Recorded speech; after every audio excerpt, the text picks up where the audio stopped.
సతీష్ ఉండాలంటే ladies ladies ఇష్టం పైసలు పెట్టే మోడు కానీ అందరికి ఇచ్చుకుంటా పోతే మళ్ళా ఎట్లా రాష్ట్రంలో పైసలు లేనప్పుడు ఎట్లా చేస్తారంటారు?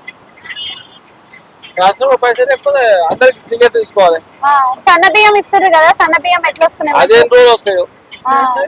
మరి కేసీఆర్ అన్నప్పుడు సగం రూపాయలు కేసీఆర్ అన్నప్పుడు భయ ఉన్నప్పుడు లేదు కదా. మరి ఇల్లు సర్వేలు చేసిండు కదా ఎట్లయినా ఇది ఇస్తారా ఇప్పుడు ఇయర్ ఎప్పుడో కేసీఆర్ ఉన్నప్పుడు ఇచ్చింది కదా డబుల్ బెడ్రూమ్లు ఇచ్చినేమో. ఎక్కడో బతికించడం బతికించాడు మాసాడు పేదలను బతికియాలి. కేసీఆర్ గుట్ట ఉంటే గుట్ట కట్టించుండు, లేని వాళ్ళకి కట్టించుండు, ఊర్లో జాగ్కొని కట్టించుడా మాయాసోటలకు పేదలకు లేనులకు కూడా ఇల్లు చేస్తే పుణ్యం వస్తుంది. అది ఏమనుకో ఉన్నోనికి ఎక్కడ డ్యూటీ